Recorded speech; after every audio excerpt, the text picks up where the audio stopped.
There are those who are saying that to ensure that we have a lot of people participating, we would need to politicize the district level assemblies, get the NPPs and the NDCs, the CPPs, the PNCs involved. By so doing, we can draw in a lot more people to participate. Is that a view you share? Well, not at all. I don't share that view at all. Because from the statistics you gave, in 1988, we didn't have this kind of dispensation. We didn't have political parties. And yet so far, the highest turnout from then to now has still been that time. So I don't see how the political parties, if at all, can influence voter turnout. Again, the fact is that the president himself does not have to be a party member or a party man. In fact, no party is elected to office to become a president. It is an individual. He may contest on the ticket of a party, but that does not mean that it is that party which is in power, in my understanding. But comparatively, if you look at what happens when we are having national elections to what happens when we are having the district level, I mean, two worlds apart. And we need the number of activation, the enthusiasm with which national elections are upheld to ensure that district level, because that one affects people directly. And you think that if we politicize it, it's not going to help? No, I don't think so. Again, I'm saying that this is about the effect of development that's attached to people in the localities.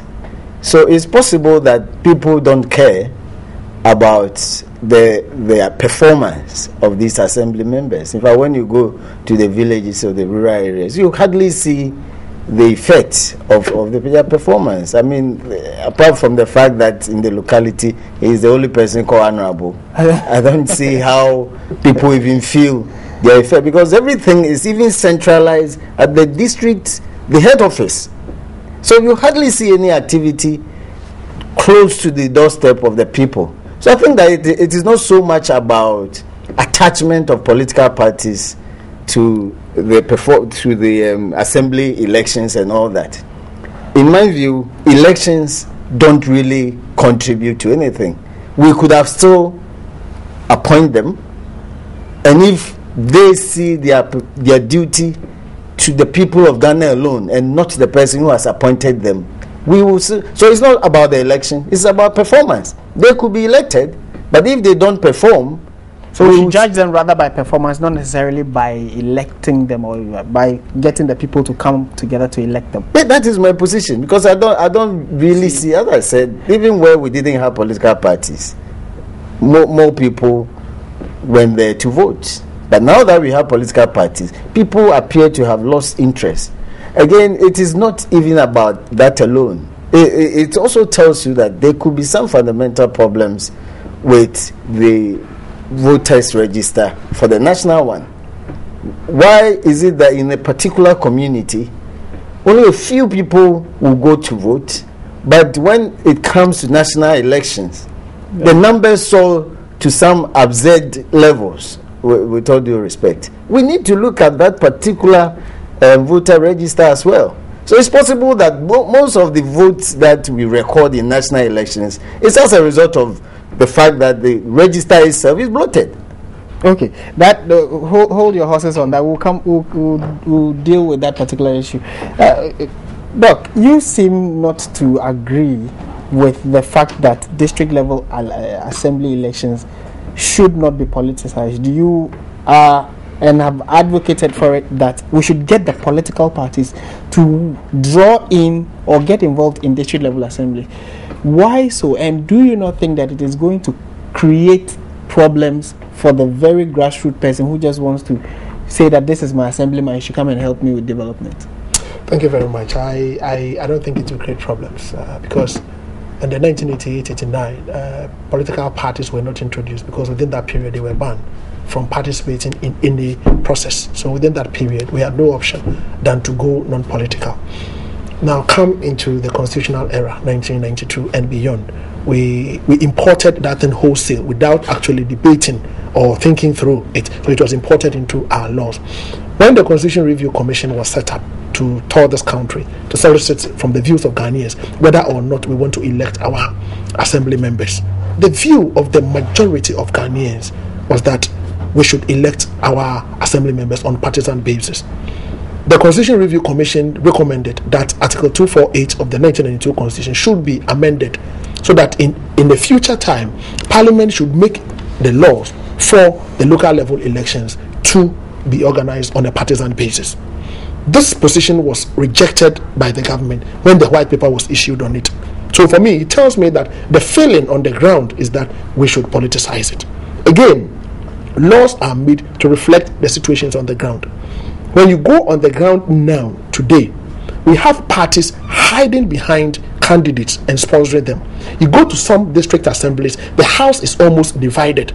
We have a local government where the chief executive is appointed by the government or the president. The chief executive becomes a politician. 1/3 of the membership of the district assembly, they are all appointed. They are government appointees. So invariably, they know they have the chief executive, they have the 1/3. And after electing the members into the district assembly, there are 3 positions that are relevant: the position of the chief executive, the position of the presiding member, the position of the finance and admin chairperson of the assembly. And the parties fight amongst themselves to be able to get the presiding member. So if we have it there, if we politicize it, it will reflect what the society needs at the moment. And societies develop. Well, if we started with a non-partisan local government, what prevents us from going into partisan local government? Because the situation as it stands now means we are imposing a political institution on a non-political institution.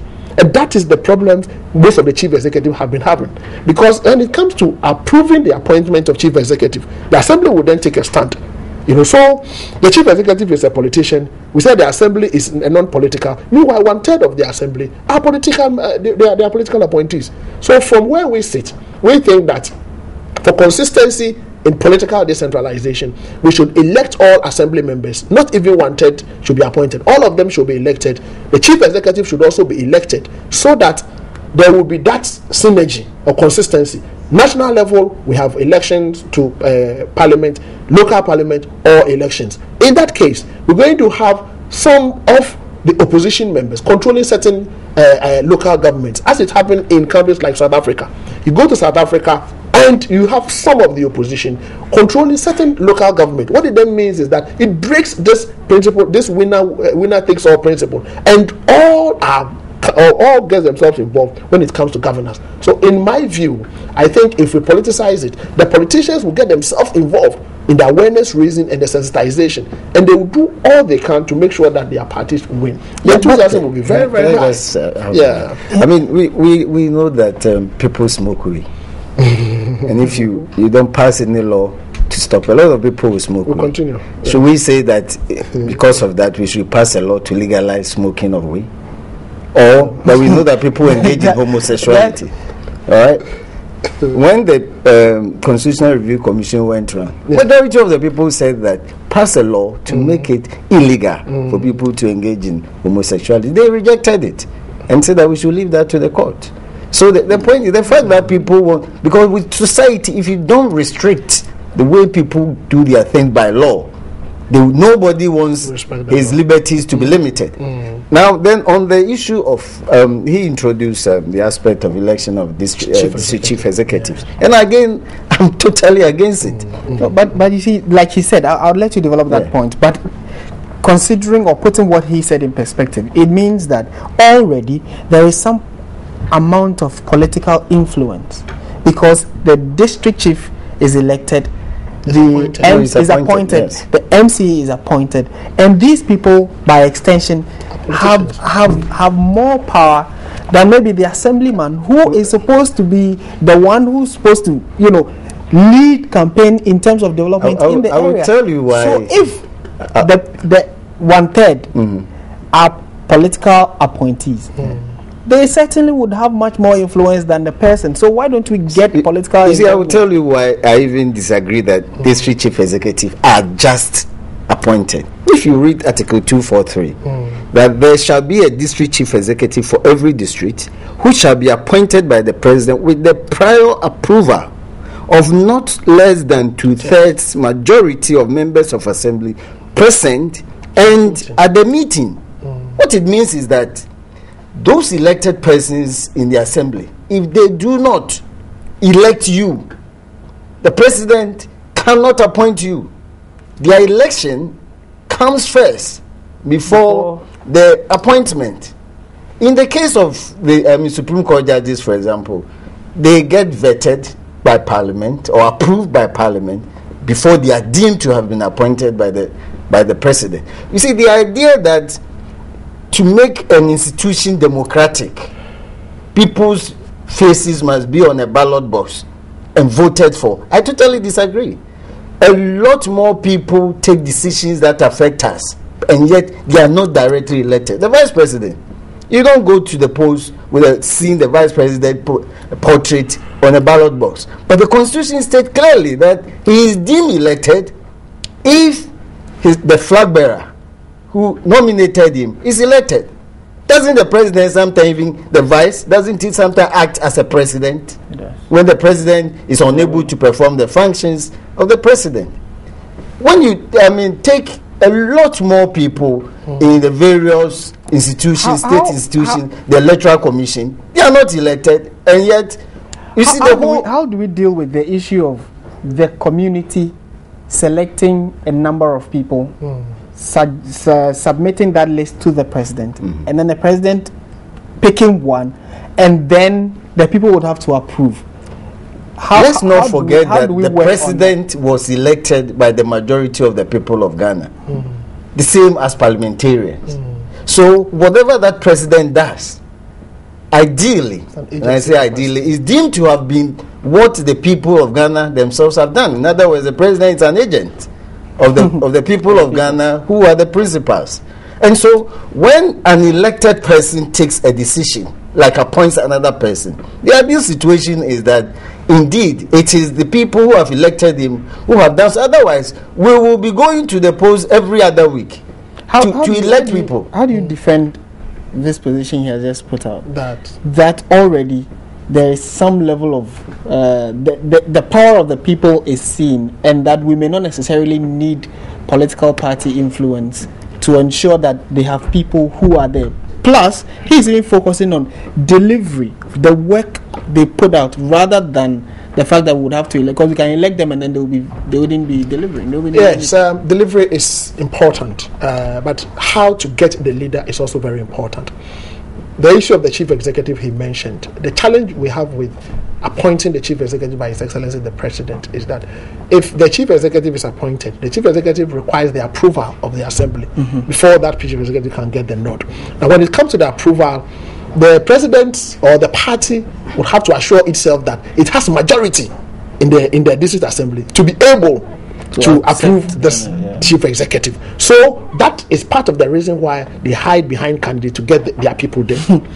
The other side is also that with the present system, you stand as an assembly member on your own merit, in your name.